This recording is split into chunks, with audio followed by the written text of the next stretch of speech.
नमस्ते दोस्तों, ALDHRU academy में आप सभी का एक बार फिर से बहुत बहुत स्वागत है।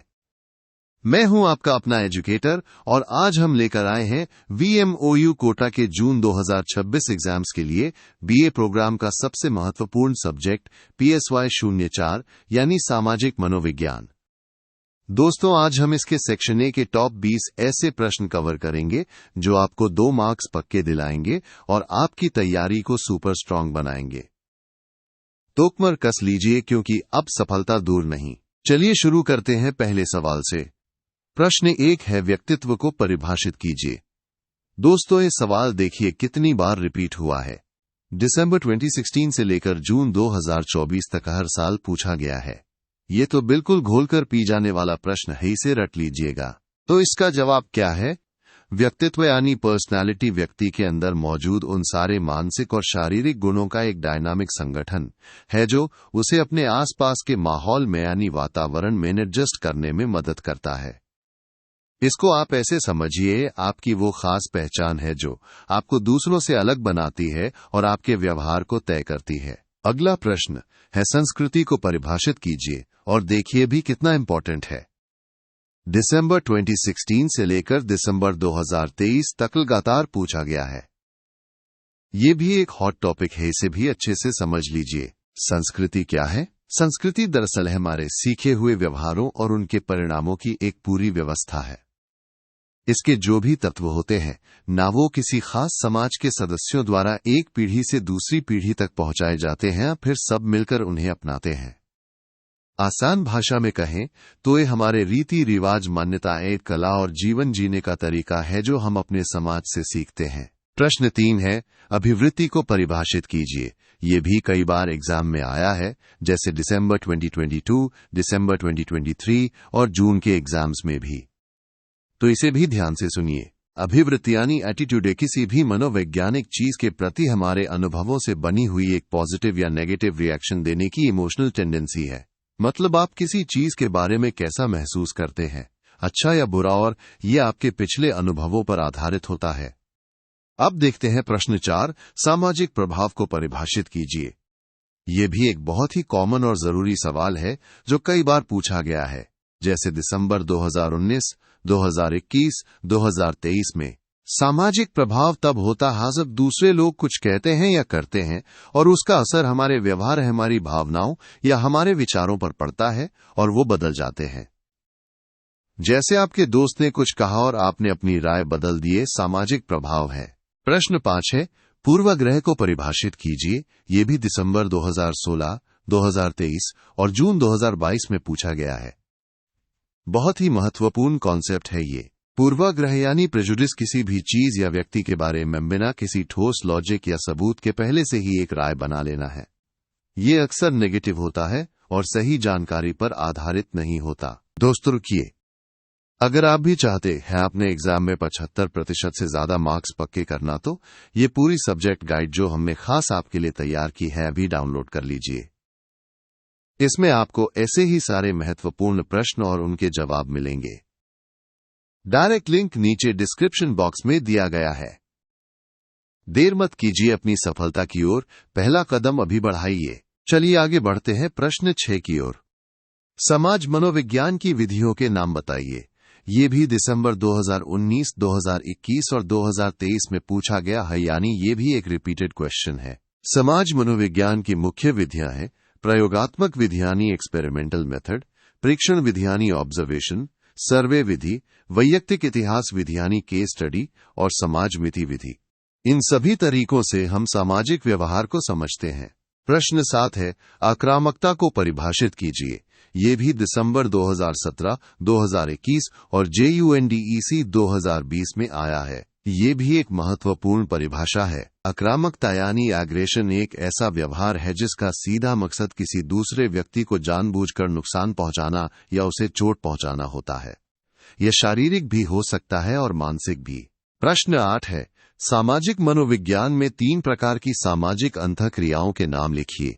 ये जून 2023, जून 2024 और जून 2019 में आया है। ये भी एक रिसेंटली रिपीटेड क्वेश्चन है। सामाजिक मनोविज्ञान में 3 तरह की सोशल इंटरेक्शंस होती हैं, पहला व्यक्ति और व्यक्ति के बीच जैसे दो दोस्तों की बातचीत, दूसरा व्यक्ति और समूह के बीच जैसे एक लीडर अपनी टीम से बात कर रहा हो, और तीसरा समूह और समूह के बीच जैसे दो टीमों के बीच कंपटीशन। प्रश्न 9 है, संप्रदायवाद या सांप्रदायिकता को परिभाषित कीजिए।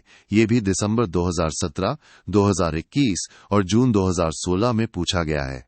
ये एक सामाजिक मुद्दा भी है, इसलिए इसे समझना बहुत जरूरी है। सांप्रदायिकता का मतलब है अलग अलग धर्मों या जातियों के आधार पर छोटे छोटे ग्रुप्स में बांट जाना और फिर अपने ही ग्रुप के प्रति आंख बंद करके वफादार रहना।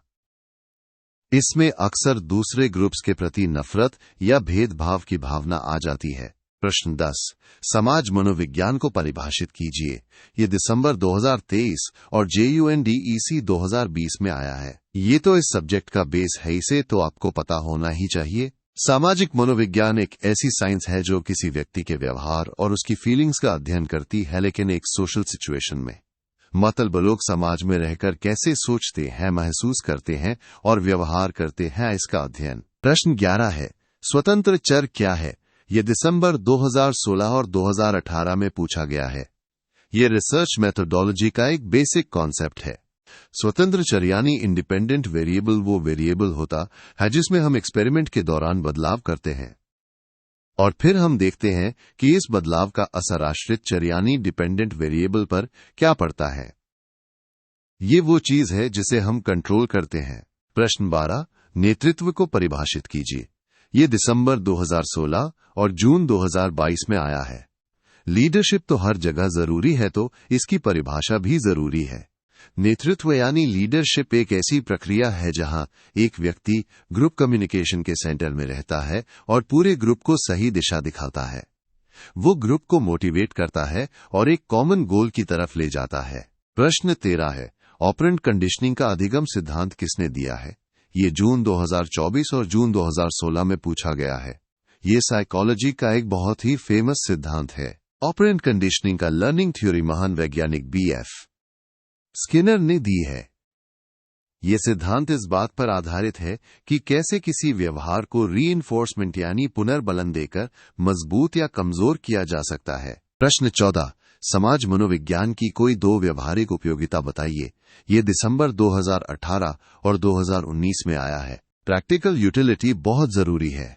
समाज मनोविज्ञान की प्रैक्टिकल यूटिलिटी की बात करें तो इस सामाजिक समरसता यानी सोशल हार्मनी बनाने में बहुत हेल्प करता है और दूसरा इंडस्ट्रियल डेवलपमेंट में भी बहुत काम आता है, जैसे वर्क प्लेस पर लोगों के व्यवहार को समझना।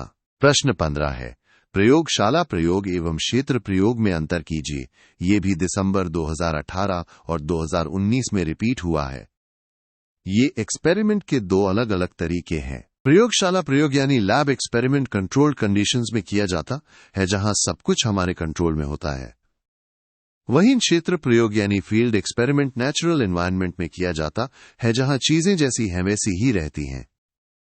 और हां दोस्तों, सिर्फ PSY 04 ही नहीं, अल्ध्रुव एकेडमी आपके लिए PSY 01, PSY 02, PSY 03 और PSY 05 जैसे सभी सब्जेक्ट्स की प्रीमियम गाइड्स भी लाया है। अगर आप दूसरे सब्जेक्ट्स में भी टॉप करना चाहते हैं तो डिस्क्रिप्शन बॉक्स में दिए गए लिंक पर क्लिक करके अपनी जरूरत के हिसाब से कोई भी गाइड डाउनलोड कर सकते हैं। ये सभी गाइड्स आपकी तैयारी को 4 चांद लगा देंगी। प्रश्न 16 है, असामाजिक या प्रतिसामाजिक व्यवहार को परिभाषित कीजिए। ये दिसंबर 2018 और 2023 में आया है। ये भी एक इम्पॉर्टेंट कॉन्सेप्ट है। प्रतिसामाजिक व्यवहार है, इसको आप ऐसे समझिए, वो व्यवहार है जिससे दूसरों को फायदा पहुंचता है और जो व्यक्ति ये व्यवहार कर रहा है उसे कोई सीधा नुकसान नहीं होता, जैसे किसी की मदद करना या किसी के लिए कुछ अच्छा करना। प्रश्न 17 हैचर से आप क्या समझते हैं? ये दिसंबर 2022 और जून 2017 में आया है। ये भी रिसर्च का एक बेसिक टर्म है। चर यानी वेरिएबल एक ऐसी चीज या गुण होता है जो बदल सकता है, जिसका मान अलग अलग हो सकता है, जैसे उम्र, लिंग या किसी का स्कोर। ये सब चर हैं। प्रश्न 18, सामाजिक व्यवहार के 3 नियमों के नाम लिखिए। ये दिसंबर 2022 और जून 2019 में पूछा गया है। बहुत ही जरूरी नियम है ये। सामाजिक व्यवहार के 3 मुख्य नियम हैं। पहला, अनुकरण यानी इमिटेशन, जब हम दूसरों को देखकर सीखते हैं। दूसरा सुझाव यानी सजेशन, जब हम दूसरों की बातों से प्रभावित होते हैं। और तीसरा सहानुभूति यानी एम्पैथी, जब हम दूसरों की भावनाओं को समझते हैं। प्रश्न 19 है, उद्दीपक की प्रकृति के आधार पर पुनर्बलन के 2 प्रकारों के नाम लिखिए। ये भी दिसंबर 2022 और जून 2019 में आया है। पुनर्बलन बहुत जरूरी है सीखने के लिए। उद्दीपक की प्रकृति के आधार पर पुनर्बलन यानी रीइंफोर्समेंट पज 2 तरह का होता है। पहला प्राथमिक पुनर्बलन, जैसे खाना या पानी, जो हमारी बेसिक जरूरतें हैं।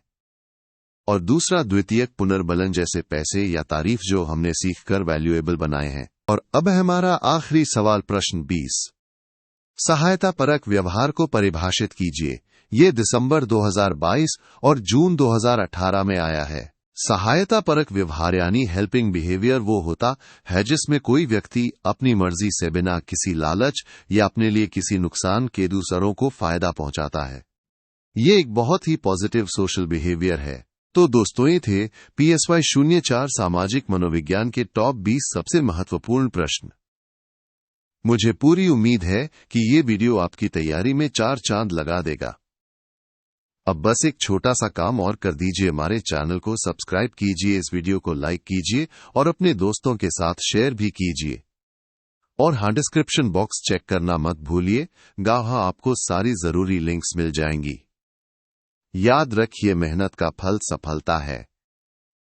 आप सभी को आपके एग्जाम्स के लिए मेरी तरफ से ढेर सारी शुभकामनाएं। Best of luck.